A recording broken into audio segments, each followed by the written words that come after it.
Senator, you wrote a letter Friday to the Senate Appropriations Committee asking for disaster relief dollars for desperately needed resources to rebuild Florida communities. After Hurricane Sandy hit northeastern states in 2012, you voted no on a $50 billion relief package. I know you supported a smaller version, but why should other senators vote for relief for your state when you didn't vote for a package to help theirs? Oh, I've always voted for hurricane and disaster relief. I've even voted for it without pay-fors. What I didn't vote for in Sandy is because they had included things like a roof for a museum in Washington, D.C., for fisheries in Alaska. It had been loaded up with a bunch of things that had nothing to do with disaster relief. And I wouldn't support disaster relief efforts. I would never put out there that we should go use a disaster relief package for Florida as a way to pay for all kinds of other things people want around the country. So I think that's the key in moments like this. And Sandy, unfortunately, they loaded it up. They really did, with a bunch of things that had nothing to do with Sandy. But I voted for every disaster relief package, especially that's clean, and I'll continue to do so. When it comes to Florida, I'll do that again, and we'll make sure that that package is clean and doesn't have stuff for other people in there. I read the Congressional Research Service report last night. It sounds like that roof actually was damaged by the hurricane, and what happened in Alaska was the result of another disaster. But in any event, great job there. She had been prepared for the lies he was going to tell. Yep. He told another one early on. He said, no, I've always voted for it. No, but she just identified when you didn't vote for it because it happened in a different state and you didn't give a damn what happened to them. So just be clear about that. So he provides two examples that are meant to buttress his point that it was full of pork and that's why he had to oppose it. Both of them were absolute BS. Maybe there are others that he could provide, I don't know. But the only ones he offered were BS. So his argument is BS. And to be clear, we don't need to engage in this BS. This was already fact checked a long time ago.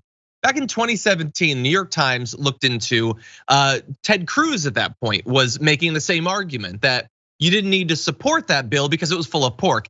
In that case, Ted Cruz's office provided 23 examples of pork that was unacceptable. The New York Times looked into it.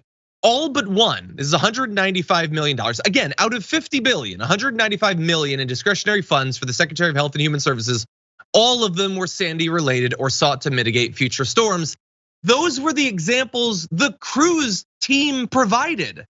So 23 from Cruz, maybe there's some overlap with the Rubio one, I don't know, but they're all BS, but that one.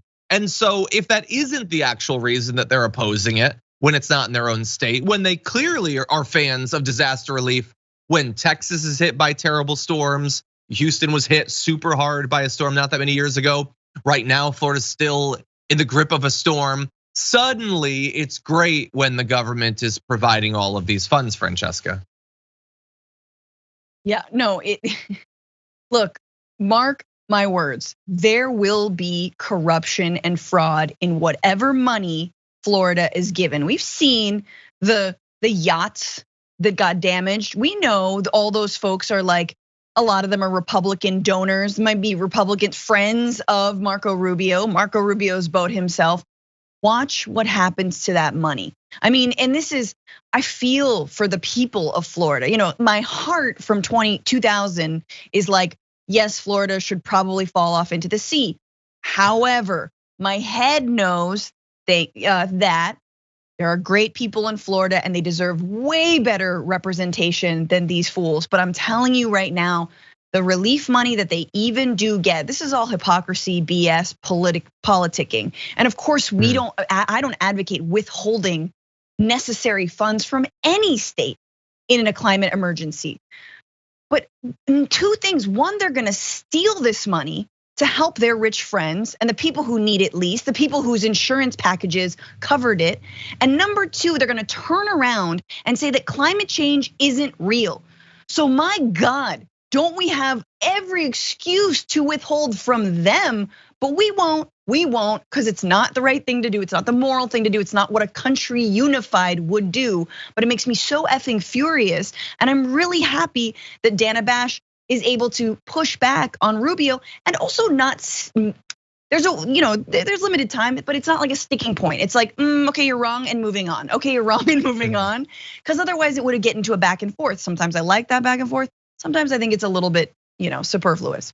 Let's start with this. I talked about the fact we need to reform student loans. I owed over $100,000 in student loans. The day I got elected to the Senate, I had over $100,000 still in student loans that I was able to pay off because I wrote a book, and from that money I was able to pay it. If not, it would never, I'd still be paying it, okay? So that's not about, I think the student loan thing in America is a big problem, and it's broken, and it needs to be fixed, and it needs to be reformed.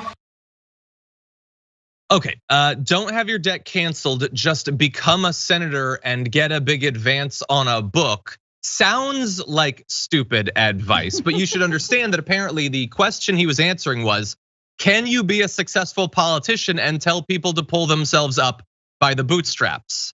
And he did answer the question, no, you apparently cannot do that without looking like an absolute doink.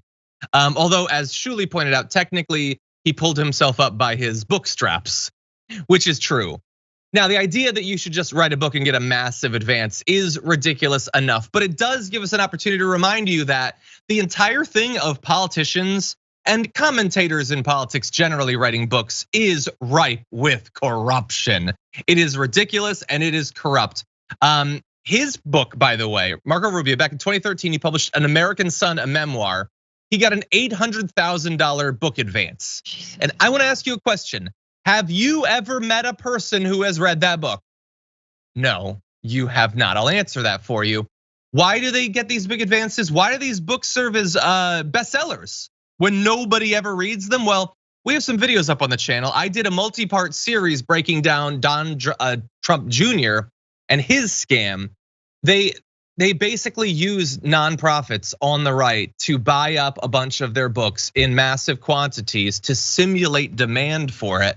And there is even a special symbol on the New York Times bestseller to mark when this is done. It's a little dagger. You can go right now and you can see it in a number of books. When a political commentator on the right has a book that goes bestseller, unless it's like Glenn Beck, it's like 90% chance that it's all a fiction. They're not bestsellers. Nobody's reading these books. They're bought up in mass quantities and then they're thrown into the dump. That's what it is. It happened for Marco Rubio. And if it could happen for every student, I'd be in for it. I just don't think that's how it's gonna work. Also, whoever owns Hudson News is a raging Republican donor POS. Like that person absolutely hates, they hate all travelers, really, because have you ever been like stuck? I would not read Marco Rubio's book if I were stuck in a layover for a week and it was the only thing on display at Hudson. Okay, I would probably, but I would like live stream it and we'd make jokes and it'd be funny. But you should watch those videos. This is like John Iadarola John Oliver moment. That is very important to remember. You can buy off the New York Times bestseller list. Clutches non-existent pearls. Yeah.